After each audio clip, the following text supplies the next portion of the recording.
Mummy जी, मैं खाने में आपको क्या बना दूं? खिचड़ी बना दूं या ओट्स या दलिया बना दूं? सोना बहू, ना तो मैं खिचड़ी खाऊंगी ना तेरा ये ओट्स और दलिया खाऊंगी। जो रोज खाना बनता है मैं तो वही खाऊंगी। पर मम्मी जी, आपको तो डॉक्टर ने मना किया है ना ये सब खाना खाने से। आपको तो हल्का खाने के लिए बोला है। देखिए मम्मी जी, मैं आपकी सेहत के साथ कोई खिलवाड़ नहीं कर सकती हूँ।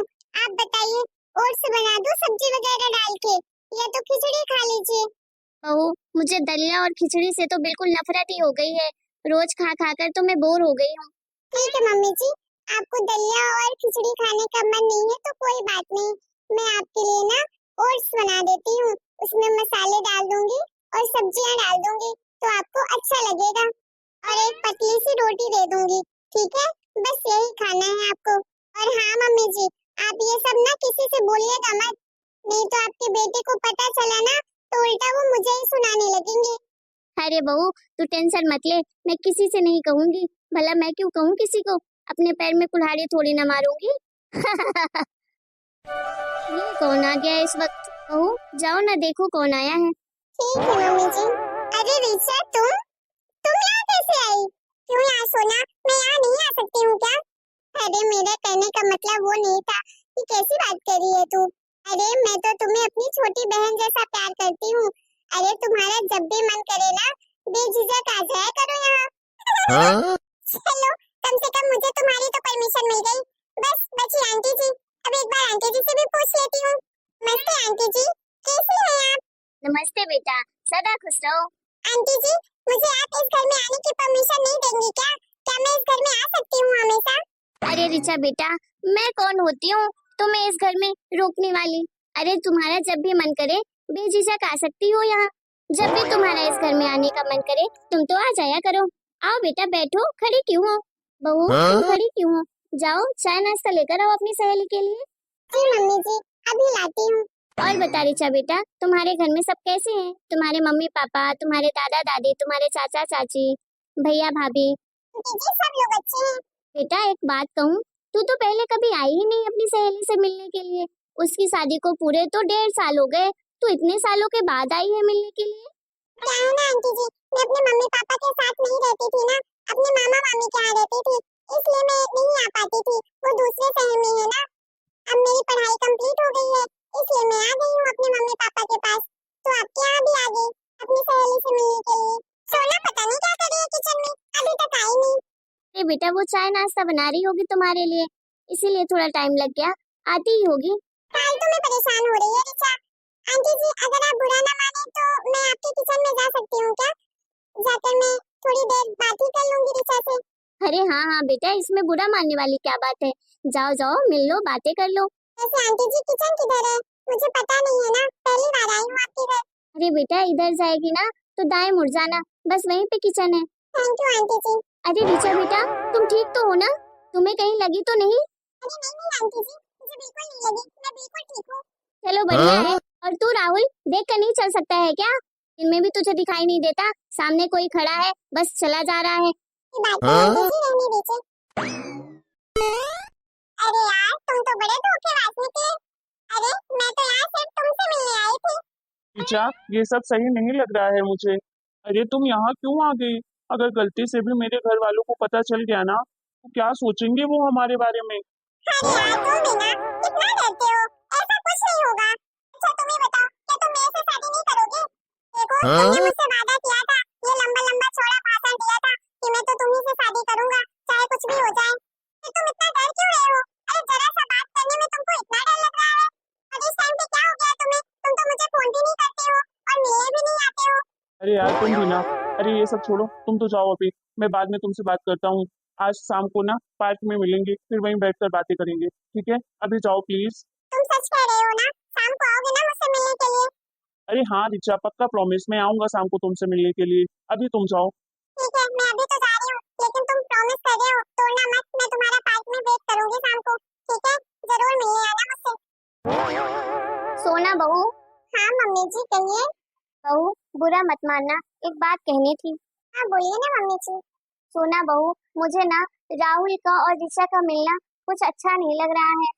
अरे मैंने तो उनको कई बार गार्डन में मिलते हुए देखा है और कभी कभार वो जो कैफे खुला है वहाँ पर भी देखा है, दोनों साथ में कॉफी चाय पीते रहते हैं। एक दो बार तो हमने भी देखा है मम्मी जी, पर पता नहीं हम लोग सही समझ रहे हैं या गलत समझ रहे हैं, क्योंकि अभी तक तो मुझे ऋचा ने कुछ भी नहीं बताया है इस बारे में। फिर भी बहू, मेरी इतनी उम्र हो गई है, इतना तो है मेरे अंदर तो मैं लोगों को पहचान सकती हूँ कौन कैसा है।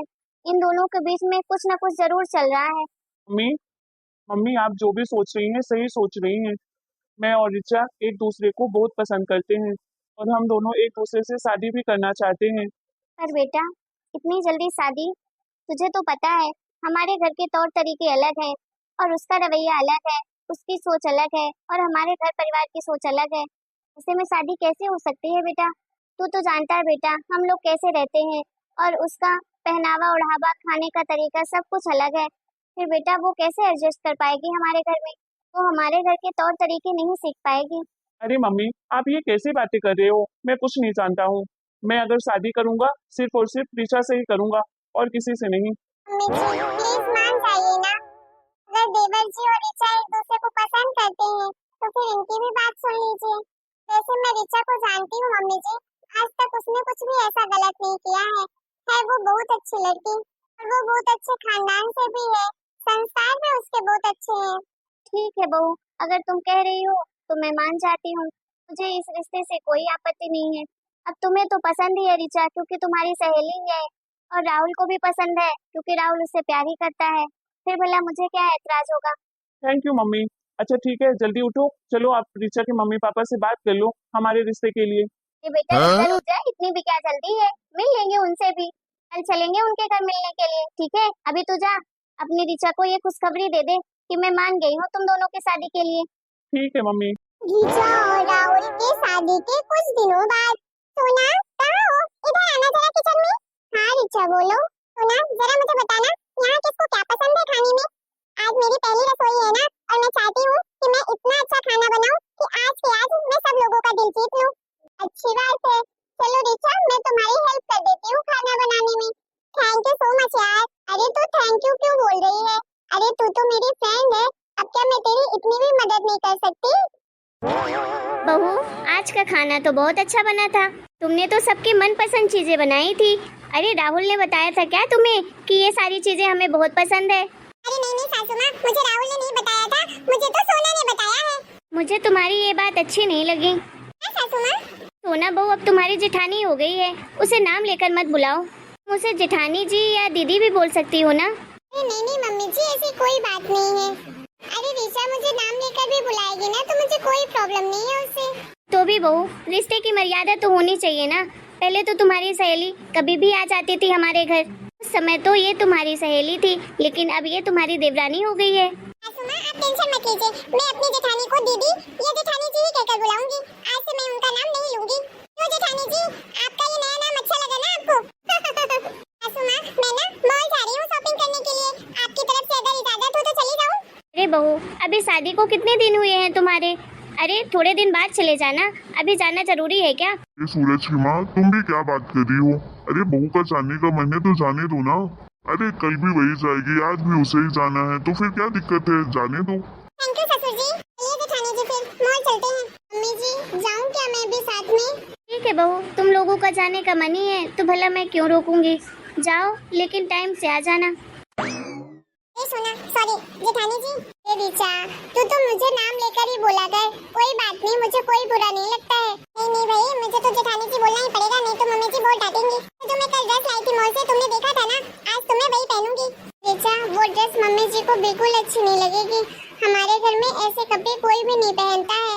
तुम तो वो ड्रेस अपने पास रखना, जब अपने मायके जाना तब पहनना, यहाँ तो सब साड़ी ही पहनते हैं। मम्मी जी देखेंगी ना तो डांटेंगी। कैसे डांटेंगी? अरे मैं अपने लिए ड्रेस लेकर आई हूँ, रखने के लिए थोड़ी ना लाई हूँ। मैं अभी जाकर मम्मी जी से ही बात कर लेती हूँ। सासू माँ एक आपसे बात पूछूं क्या? हाँ पूछो ना बहू। सासू माँ क्या मैं शादी के बाद इस घर में अपने मनपसंद की चीजें पहन भी नहीं सकती हूँ क्या? बहू तुम्हारा जो मन हो वो पहनो ओढ़ो, हमें क्या दिक्कत होगी। जेठानी जी ने मुझे शॉर्ट ड्रेस पहनने से मना क्यों किया? बेटा अपने मनपसंद की चीजें पहनो, लेकिन शॉर्ट ड्रेस हमारे घर में अलाउ नहीं है। मम्मी जी मैं तो शादी के पहले पहनती थी शॉर्ट ड्रेस। देखो बहू, तुम्हारे पहनने ओढ़ने में हमारी तरफ से कोई रोक टोक नहीं है, लेकिन बेटा कपड़े भी तो देख कर पहनो। हमारे घर में ससुर जी रहते हैं, जेठ जी रहते हैं, के सामने ऐसी ड्रेस अच्छी नहीं लगती है बेटा। सासू माँ मैं क्यों नहीं पहन सकती हूँ? मैंने तो कहा था शादी के पहले भी कि मैं जैसे कपड़े अभी पहनती हूँ वैसे कपड़े बाद में भी पहनूंगी, मुझे किसी तरह की कोई रोक टोक नहीं चाहिए। रीचा, मैंने तुम्हें कितनी बार मना किया है कि किसी भी चीज का जिद मत किया करो। अभी तक उसी ड्रेस के लिए लड़ रही हो मम्मी जी से, क्यों बहस कर रही हो उनसे?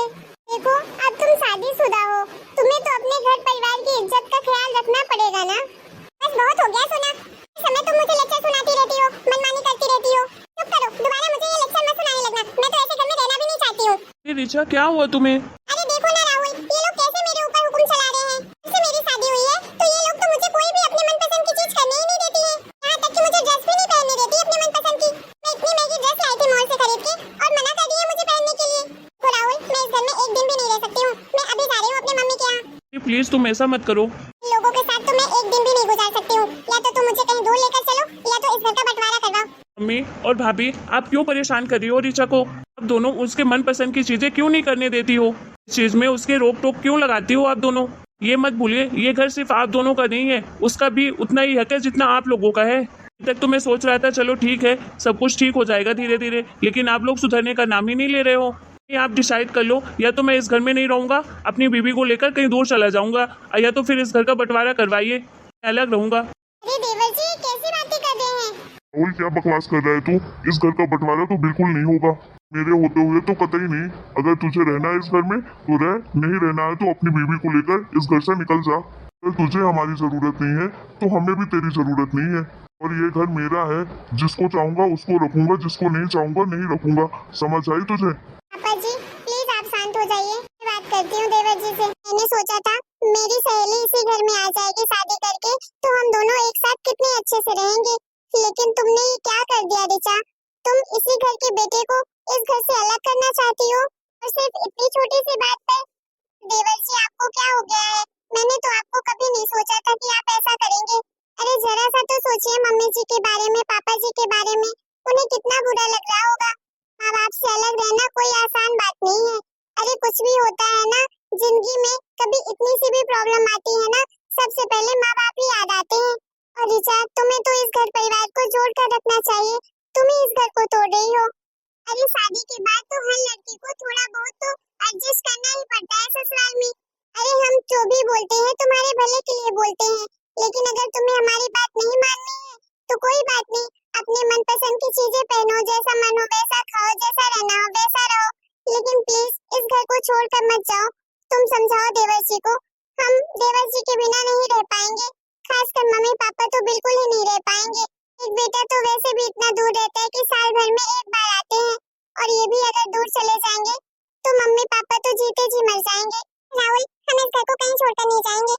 मुझे लगता है मैंने कुछ ज्यादा ओवर रिएक्ट कर दिया, इतनी भी कोई बड़ी बात नहीं थी कि जो मैं इतना भड़क गई और घर छोड़ने की बात करने लगी। इसी घर में रहेंगे सबके साथ। ठीक है जैसे तुम्हारी मर्जी। भाभी और मम्मी हम कहीं नहीं जा रहे हैं, इस घर को छोड़कर इसी घर में रहेंगे, लेकिन आप लोग भी इस बात का ध्यान रखिएगा कि किसी तरह की परेशानी नहीं होनी चाहिए मेरी बीबी को। ठीक है देवर जी, कोई परेशानी नहीं होगी। बहू मैंने तो कहा था ये लड़की हमारे घर में बिल्कुल एडजस्ट नहीं कर पाएगी, लेकिन तुम लोगों ने मेरी बात ही नहीं सुनी। अरे मम्मी जी मैं आपकी बात नहीं समझी थी, लेकिन मैं आपसे प्रॉमिस करती हूँ कि मैं इसको इस घर के तौर तरीका सिखाकर ही रहूंगी, चाहे इसके लिए मुझे कुछ भी करना पड़े। आपको मुझ पर भरोसा है ना? हाँ बहू मुझे पूरा भरोसा है, आज के बाद तो मैं किसी को कुछ नहीं कहूँगी। अरे नहीं मम्मी जी आप ऐसा क्यों कह रही हैं? मैं तो आपकी सारी बात मानती हूँ ना, आप जो चाहे वो बोल सकती हैं मुझे, आप चाहे डांटे चाहे प्यार करें, जो भी कहेंगी आपकी तो हर बात में सुनूंगी। हेलो दोस्तों, आप लोगों को हमारा ये वीडियो कैसा लगा? अगर वीडियो पसंद आया है तो प्लीज वीडियो को लाइक करें, शेयर करें, कमेंट करें और हमारे चैनल को सब्सक्राइब भी करें।